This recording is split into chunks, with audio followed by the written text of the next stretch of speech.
Shopping for clothes can be exhausting, not financially, mentally. I used to spend entire afternoons going from shop to shop looking for one simple thing, a black blouse, a basic t-shirt, nothing complicated. After 3 hours, I would come home with nothing except irritation. I don't miss the noise, I don't miss standing in line, and I definitely don't miss people in narrow aisles with wider elbows than mine. For some people, shopping in crowded malls is just inconvenient.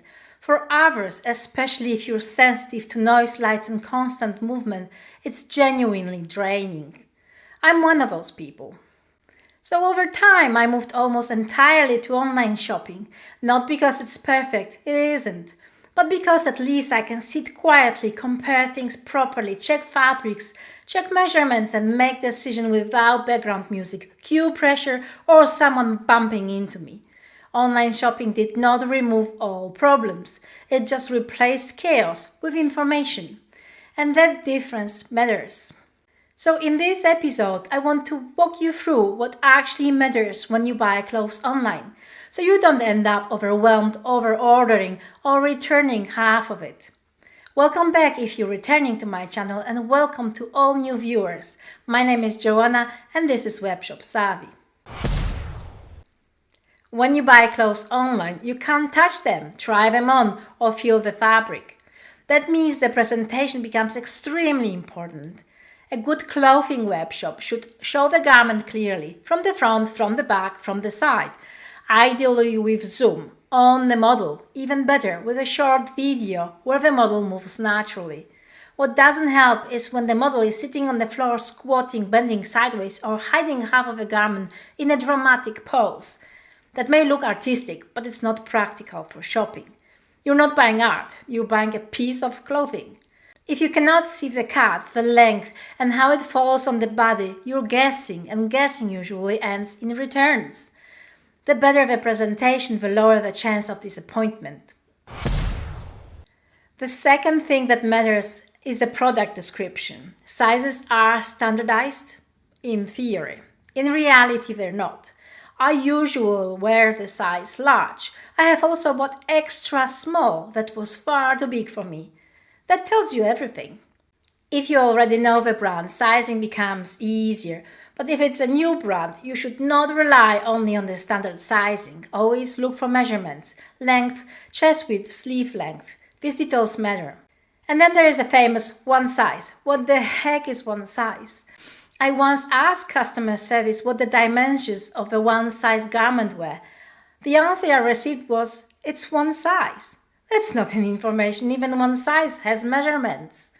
Another thing that influences size perception is the cut. An oversized medium can easily feel like extra large. A slim fit garment without stretch can feel 2 sizes smaller than expected. Which brings us to fabrics. Fabric matters more than most people realize. Stretch fabric is forgiving, non-stretch fabric is not. Viscose, for example, which is very popular now, can shrink 3 to 8% even at 30 degrees wash. That information is often hidden in small print. You buy a loose shirt and after first wash you can't fit in it. Understanding fabric's properties will save you from surprises. And the same applies to shoes. Shoe sizes differ between brands, even though centimeters are fixed. Have you ever seen one of these? I received this from one of the online shoe shops, and I actually think it's brilliant. Of course, you can measure your foot with a regular measuring tape. But what makes this useful is that it immediately shows the conversion between different sizing systems, all in one place. That makes a big difference, especially since sizing can vary so much between brands. I've also noticed that some of the better online shoe shops clearly state whether a particular model runs small or large, and whether you should consider sizing up or down. That kind of information is extremely helpful. And this is exactly why product descriptions matter so much. The more specific they are, the lower the risk of ordering the wrong size. Another anecdote I'd like to share. I once bought a waterproof jacket I would wear when cycling.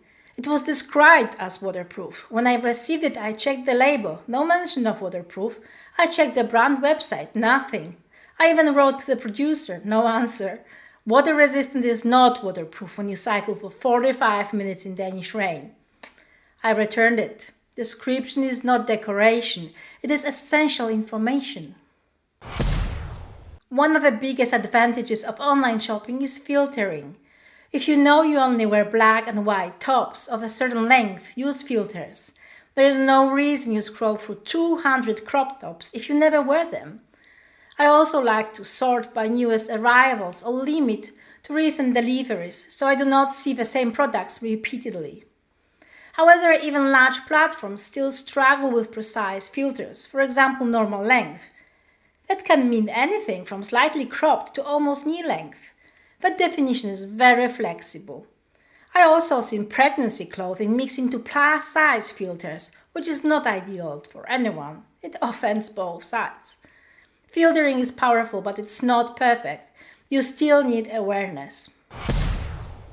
Fashion now has multiple sales seasons per year, plus Black Friday, Cyber Monday, seasonal campaigns, holiday promotions, and various limited offers. Opportunities to buy cheaper are frequent. However, I once waited all summer for winter boots to go on sale. In the autumn, they disappeared from the platform. The next day, the same boots reappeared as new, at a higher price. That was not my imagination. They were in my favorite list. Pricing strategies in fashion can be creative. And yes, if you buy something on discount and the next day it becomes even cheaper, you can reorder at the lower price and return the unused item within the legal return period. Just use that option responsibly. Discounts are part of a shop's strategy. They are not random acts of generosity. Try first, pay later is becoming more common in clothing shops. You order several items, return what you do not want, and pay only for what you keep, almost like in regular shops. It's convenient for customer, it reduces unnecessary transactions for the web shop, but it can also encourage overordering. Convenience should not replace judgment. If you lost an opportunity to buy the t-shirt you wanted, don't worry. Many shops now offer reminders when the size is restocked. If someone returns an item or inventory is replenished, you get notified. Sometimes you have to act quickly though. Popular sizes disappear fast. This feature is simple but very practical.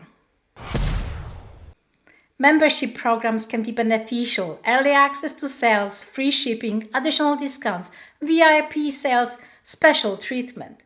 But they can also mean a lot of emails. I recently left a membership because I was receiving multiple emails per day with nearly identical promotions. That does not add value.